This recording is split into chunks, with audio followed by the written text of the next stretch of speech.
Namimili ako ng bagong kotse ngayong 2026 at napapansin ko ang mga issue tulad ng mga recall, malalalang pagkasira, mga problema sa makina, sira-sirang transmission at higit sa lahat, sobra-sobra ang singil ng mga dealer kaysa sa orihinal na presyo ng mga sasakyan. Sabi nga nila, hindi mo maayos ang katangahan pero kahit ganun, hindi pa rin natututo ang tao sa balita. Narito ang listahan ng 7 sobrang mahal pero bulok na sasakyan. Mayang 2026, nakakagulat na may bumibili pa rin. Simulan na natin. Uumpisahan ko sa Toyota RAV4 Prime. Karamihan ay sasang-ayon na maaasahan ito. Pero isipin mo, ang presyo ay mula 43,000 hanggang halos 50,000 dolyar. Hindi ito murang sasakyan. At ang plug-in hybrid na bersyon ay may 2.5 litro na 4-cylinder na makina na ipinares sa ECVT na masasabi mong maaasahan talaga. Pero alam mo ba, ilang taon na ang nakalipas, pumunta ako sa Toyota dealer dito at tinanong ang presyo ng sasakyan. Binigay nila ang sticker price. Sabi ko, pwede ba akong bumili? Sabi nila mga 1 taon daw ang hintayan. Pero may dumating na kotse galing trap.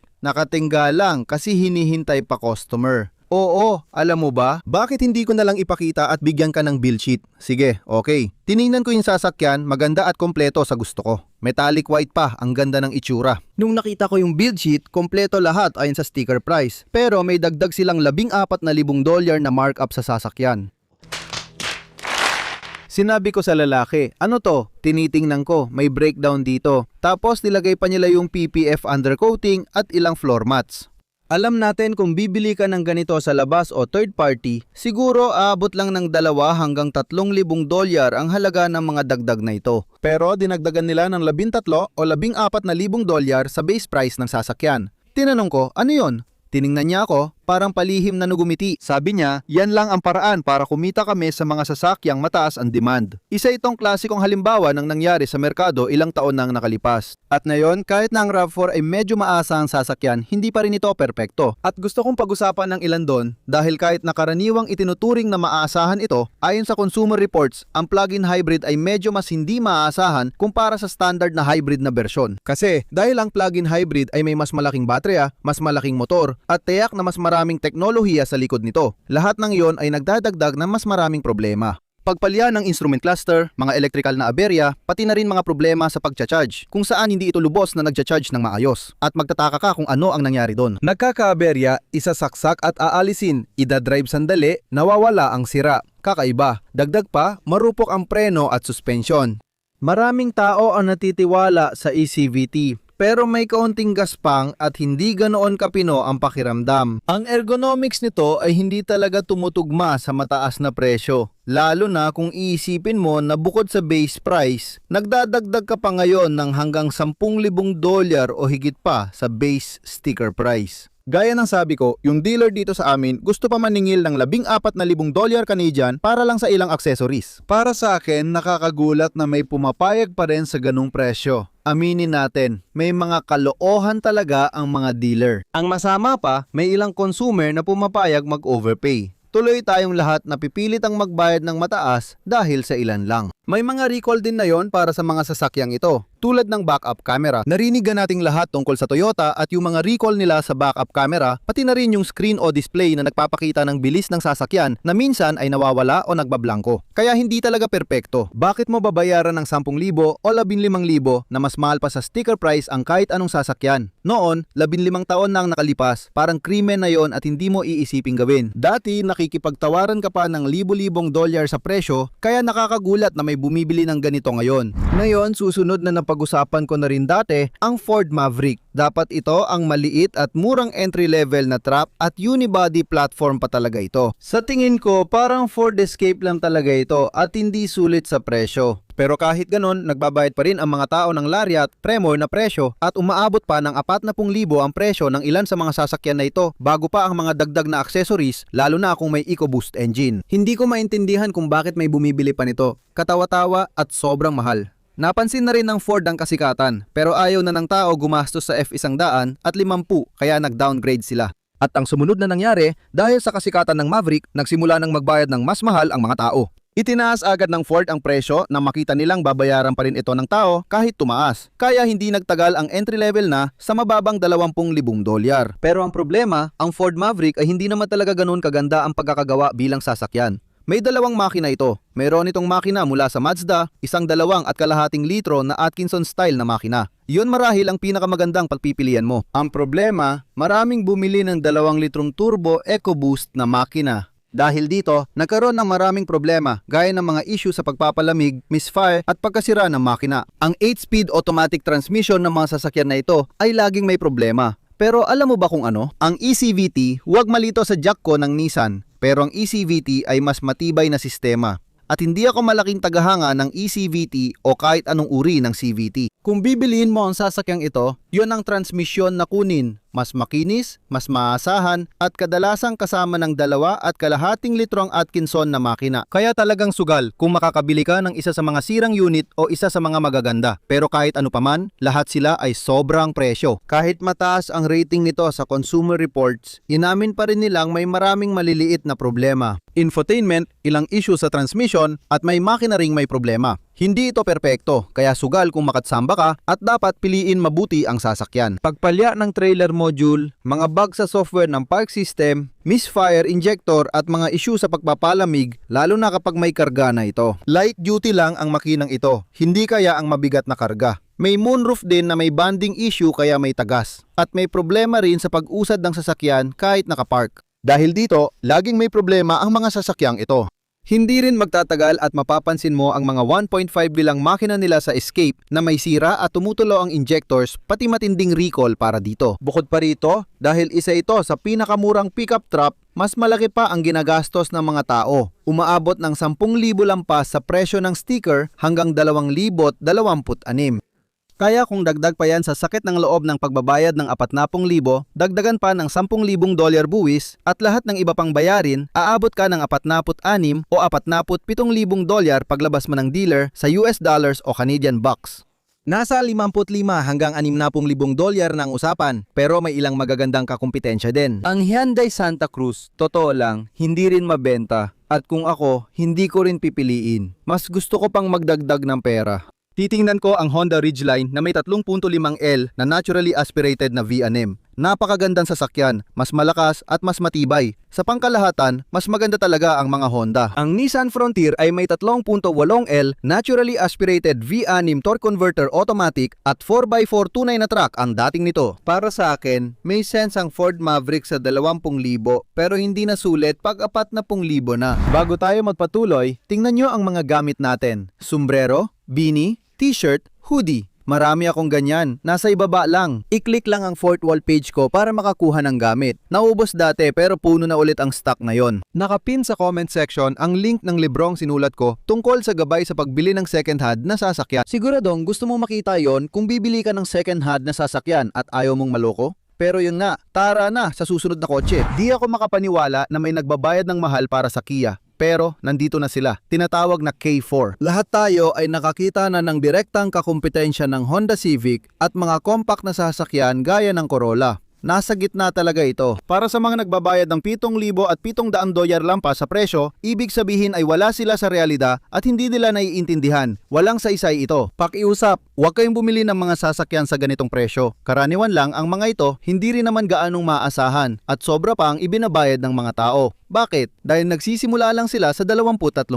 Umabot ng 26, halos $27,000 US. Pero sa 2 litrong naturally aspirated na makina at matinding lakas na nakakabit sa isang CVT transmission, ang makukuha mo lang ay maraming ugong at ingay. Parang nasa isang kakaiba at weird na alternative music concert ka. Mas mabagal ang arangkada nito, mabigat apakan ng silinyador dahil kulang sa lakas. Madalas ito ring na matamlay at mabagal at hindi nakakatulong ang CVT. Maingay lang ito at parang umuugong at talagang wala kang maaasahang performance dito. Ngayon, mayroong 1.6 litro na turbo na 4 na silindro na nagbibigay ng 190 horsepower at medyo mas mabilis ang arangkada. Pero hindi ito yung tipong magpapasaya talaga sa'yo at siguradong wala kang ipagmamalaki dito. Itinuturing ng Consumers Reports na karaniwan lang yon. Hindi pa naman matagal na inilabas ang kotse. Napansin na may mga tagas ng coolant at mabilis na pagkasira ng preno, pati na rin ang kakaibang maliliit na electrical na problema. Pero sa kabuuan, hindi ito itinuturing na seryosong panganib sa pagiging maaasahan. May isang aktibong recall para sa latch ng seatbelt buckle sa gitna ng likurang upuan. Iwasan mong umupo doon dahil may recall na yon. Magpasuri muna kung plano mong bumili ng isa sa mga sasakyan. Sa kabila nito, may magagandang kakumpetensya na sulit din tingnan. Para sa akin, ang Mazda 3 pa rin ang pipiliin ko.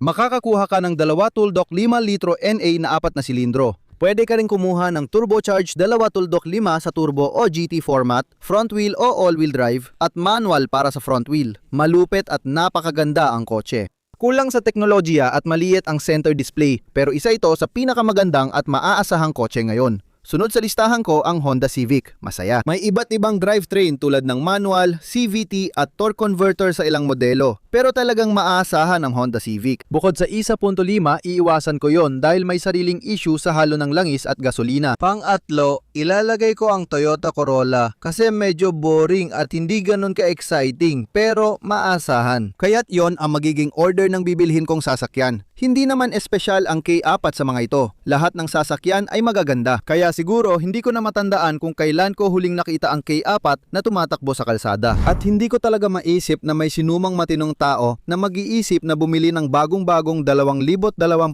Honda Prelude. Diyos ko naman, 10,000, 15,000, $25,000 na mas mataas pa sa presyo. Marami na akong nakitang tao na nakakakita ng ganitong mga halaga. Iba't ibang dagdag ang sinasama ng dealer sa presyo. Oo, maaring hindi mismo ang Honda ang naglalagay niyan. Pero kahit naisipin mo na ang kotse ay parang Honda Civic lang.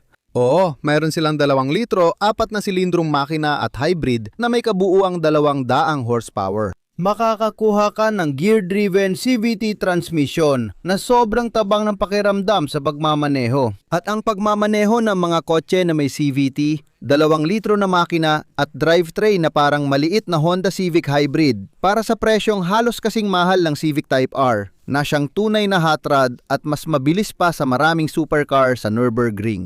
Sana man lang ay nakaisip sila ng mas kakaiba, mas nakatuon sa performance. At ngayon, itong bagong-bagong 2026 Honda Prelude na talagang ginawa sana para sa mga mahilig sa kotse ay malinaw na kabaligtaran yan.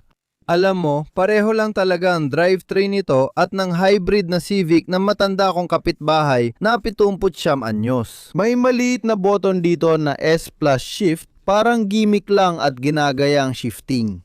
Alam naman natin na ang CVT walang totoong gear. Kasing walang buhay at boring nito gaya ng iniisip mo. Hindi ko maintindihan kung bakit may bumibili pa ng Honda Prelude. At oo, nagsisimula ito sa murang halaga na $35,000 na sa totoo lang ay mas mataas pa kaysa dapat mas malapit ito sa $30,000 siguro, mga $28,000. Ngayon, wala nang tumitingin at nagsasabing maganda ang deal na yan. Ipinapakita ng mababang benta na nagigising na ang mga tao. Pero may naloloko pa rin. Laging may papatol dyan. Bigla na lang, meron kang kotse na pumapantay sa merkado ng isang M340 BMW na may halos 380 horsepower. 360 horsepower, halos doble ang lakas. O mas maganda pa, isang M2 na kaunti lang ang dagdag sa presyo. At nakakalungkot, literal na doble ang lakas nito. Kaya anong klaseng mga mahilig sa kotse ang mag-iisip pang bumili ng Honda Prelude? Wala namang may pakialam, wala namang may gusto. Wala namang bumibili niyan. Meron talaga itong matinding kalaban. Ang Toyota GR86, napakagandang maliit na kotse na may 2.4 na flat 4 manual na gearbox, magaan at rear wheel drive. Oo, yan ang sinasabi ko. Ganon din sa Subaru PRZ na halos kapareho ng kotse. Rear wheel drive, manual gearbox, maganda at maliit na kotse, mas mura pa. Kasama rin ang MX-5 o Mazda Miata, mas maganda at mas mura. Mas gusto ko ang Miata kahit di ako fan. Mas gusto ko talaga yon. Pero paano kung papasok ka sa showroom, dagastos ng 25,000 higit pa sa sticker price na 40,000 at lalabas ka ron na aabot sa $65,000 ang binayad mo pagkatapos ng lahat. Walang may pakialam kapag nakita mo na lang na sa loob ng 3 taon, bumaba na lang sa 20,000 ang kotse at halos nawala na ang 55 hanggang 65% ng halaga nito. Masakit tanggapin at ayokong maranasan. Isa pa, ang IKEA, di ko maisip na may nagbabayad ng sobra sa sticker price nito.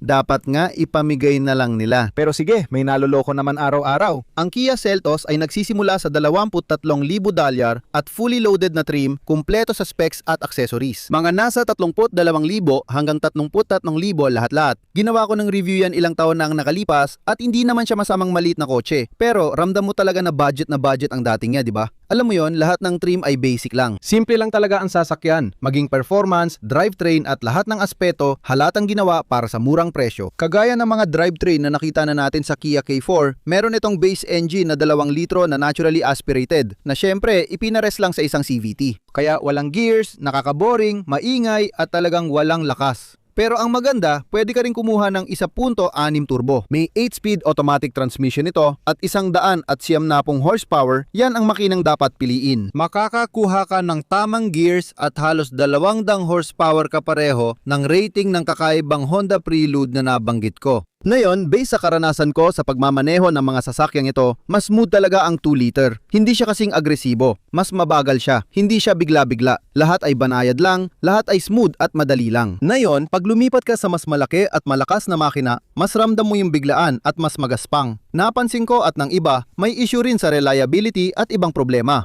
Nagka-issue ang transmission na naglalak at hindi na mapasok sa gear. May sumisipol na tunog at ingay ng hangin mula sa bintana at A-pillars. Narinig ko rin ibang tech na problema. Maayos ang nireview kong kotse at walang naging problema. May naramdaman akong pagkamura ng plastic sa paligid, lalo na sa bandang grill at ilang bahagi ng labas na parang hindi masyadong matibay ang pagkakabit. Ang Kia Seltos ay may Apple CarPlay at Android Auto, pero nahihirapan talaga akong i-connecta ito. Kadalasan, kusa gumagana at nakakabit agad ang mga sasakyan na sinasakyan ko. Pero dito, parang may koneksyon na problema. May ilan ding nagkomento tungkol dito. Parang nahihirapan ng makina, lalo na kapag tinatapakan ng silinyador at umakyat sa on-ramp. Napansin ko na kailangan ko idiin ang paa ko sa silinyador at parang sumisigaw na ang makina na humihingi ng tulong. Parang sumasadlak na talaga siya sa kawalan ng pag-asa. Ang air conditioning at heating system ay hindi rin ganun kaganda. Mabagal pang maabot ang tamang temperatura. Yung air conditioner din medyo matagal bago mapagana ng maayos at bago lumamig ang hangin. Mula, hindi talaga pulido ang produktong ito. Gumagana naman pero ayon lang talaga sa presyo niya. Hindi ito ang pinakamasamang sasakyan sa kalsada kahit ano pa ang isipin mo. At ang katotohanang hindi na ito gumagamit ng luma nilang Tata 2 na makina ay mas nagpapabuti rito kumpara sa ibang lumang kalat na narinig na natin. Pero ang katotohanang may mga taong nagbabayad ng hanggang 7,000 at $700 higit pa sa SRP para sa kahit anong Kia, lalo na sa ganitong klase na ganito ang presyo, ay talagang walang saysay. Ano ba ang demand? Bakit ba nagkakagulo ang mga tao? Hindi, maghanap ka na lang ng iba. Maraming magagandang opsyon dyan. Isa sa mga personal kong paborito ay ang Mazda CX-30. Gustong gusto ko yon. Maliit, makinis, sporty, medyo simple lang loob pero mas maganda talaga ang kalidad. 2.5 litrong 4 na silindrong makina. Uy, mas maganda ang performance at maaasahan din. Ang Honda HR-V hindi rin naman pangkarera. Parang katulad ng pinag-uusapan natin sa Prelude, medyo kulang sa power at hindi ganun ka-impressive ang drivetrain. Pero mas pino naman siya. Para sa Toyota Corolla Cross, maganda na ang pangatlong pwesto na yan. Sinabi ko yan dahil bukod sa ilang hybrid o plug-in hybrid ng Toyota, kadalasan binebenta nila ang karamihan ng produkto nila sa sticker price. At yung mga hindi gaanong hinahanap na hindi hybrid, kadalasan ay lumalabas lang makalipas ang 1 o 2 buwan at makukuha mo na ang kotse mo nang hindi ka na kailangang magbayad ng dagdag. Kaya masasabi kong mas mataas at maganda ito kaysa sa Seltos. 2026 Buick Envista na may presyong nasa pagitan ng $25,000 hanggang $30,000, dagdag pa ang $1,800 na bayad sa destinasyon. Pinag-uusapan natin dito ay isang 3-cylinder turbo engine. Isa itong 1.2 liter na makina na ipinares sa 6-speed automatic transmission front-wheel drive. Talagang literal na sakuna ito. Kung gusto mong lagyan ng maliit at mahinang turbo 3-cylinder engine ng sasakyan, gaya ng Chevy Trax, ayos lang. Entry level at mura lang naman ang ganitong sasakyan. Ang Buick ay dapat maging high-end at luxury brand. Naalala mo ba ang Gray Hair Special? Naalala ko noong dekada 70s, 80s at 90s, kilala ang Buick noon. Magaganda at malalakas ang makina, marangya ang mga kagamitan. Naku, ang mga tagapunong tanggapan ng Buick ay tiyak na magpapagulong-gulong sa kanilang libingan. Yung mga tao noong dekada 80, hindi nila akalain na maglalabas tayo ng 1.2 litro na 3-cylinder turbo engine dito sa 2026. Pinakamasaklap pa, may mga tao talagang nagbabayad ng sobra at lampas pa sa presyo ng sticker para sa mga kotse na to. Umaabot ng 12 hanggang 17,000 dolyar na mas mataas pa sa nakalagay sa sticker. Nagkaroon ako ng pagkakataon na magmaniho ng isa ng mga 20 minuto At isang bagay na napansin ko ay hindi pa ito pulido. naramdaman kong matalon at bigla ang galaw. Parang may kalampag. Hindi talaga makinis kahit paano. Hindi mo akalain. Pero sa totoo lang, hindi ito bagay sa tatak ng Buick. Paulit-ulit ang reklamo, maalog at pasumpong-sumpong ang transmission. At syempre, hindi rin maganda ang mga gearbox. Pero mas grabe ang mga makina. Dahil sa biglang bilis, turbo lag at kulang sa refinement, ramdam mong halatang tipid ang pagkakagawa niya. Parang nagmamaneho ka ng 15 horsepower na Johnson outboard sa 12 talampakang bangka mo habang nangingisda. Ganun ang pakiramdam niya. May aberya sa infotainment at electronic na problema ayon sa ilang customer. Pero kung gusto mong makatipid at gusto mo talaga ang sasakyang ito, piliin mo ang Chevy Trax para mas makatipid. O mas maganda pa, may ilang mas magagandang opsyon. Ang Honda Civic ay siguradong isa sa mga kotse na titingnan ko. Pwede ring Mazda CX-30 na base trim. Siguradong maganda rin yon. Tingnan mo yon. Posibleng mas maganda pa ang Toyota Corolla na base trim kaysa dito. Ang Nissan Kicks, marami rin sa mga iyon na hindi ganoon kaganda. Pero mas okay pa rin sila kumpara sa mga ito base sa sarili kong karanasan. Isa itong umaandar na sakuna, wala nang iba. Nakakalungkot, yan ang tungkol sa mga kotse na ito. Na yon, hindi naman sila kamahal, pero mas mabuting mag-ipon ta ng 4, 5 o 6,000 dolyar pa at bumili ng totoong kotse. Bibigyan pa kita ng isa pa para sigurado. Mahal ang bayad ng tao sa mga sasakyan tulad ng Tesla na ngayon ay parang nalalaos na sa mundo. Oo, maganda ang kalidad nila at marami ang naniniwalang Tesla ang dapat bilhin kung EV. Pero marami ng bagong teknolohiya at competition na yon. At ang totoo, marami sa mga kakompetensya ay mas mura at sa ilang pagkakataon ay mas maganda pa. Marami sa mga kakompetensya ay may mas maayos na interior at mas maganda ang pagkakagawa. Mas mura pa ang ibang kakompetensya, kaya patok ang sasakyan na ito. Ang Tesla Model Y ay isa ring mabentang sasakyan. Pero bakit karamihan ay nagsasabing ayoko na niyan? Babalik na lang ako sa combustion engine na sasakyan. Hindi ko kailangan ng Tesla o anumang EV. Marami rin ng ganito ang pananaw ngayon. Tanungin mo sarili mo, bakit halos itinigil ang produksyon ng Tesla Model S at Model X? Dahil mahal, kaunti na lang ginagawa at hindi na binibili. Wala nang interes ang mga tao. Pero ang katotohanan na may mga tao pa rin bumibili ng mga sasakyan tulad ng Model Y sa mataas na presyo kahit walang malaking diskwento ay talagang nakakabigla. Sana makatulong ang mga suggestion ko para mailantad ang ilang sasakyang sobrang mahal, basura, at talagang walang saysay bilhin. Hindi ako makapaniwala na may mga taong bumibili ng mga yon at hindi mo rin dapat bilhin ang mga yon. Syempre, pagkatapos ng lahat ng yan, panuurin mo ang video na yon. Ipapaliwanag niyan ang buong kwento kung bakit sobrang mura at bagsak presyo ang mga yon. Bakit nga ba sobrang mura ng mga sasakyang yon? Nakakabigla talaga. Pero may magagandang second hand na sasakyan. Imbes na bumili ng bagong walang kwenta, marami ring sulit na used car sa merkado. Sana magkita at mag-usap ulit tayo mga kaibigan. Paalam.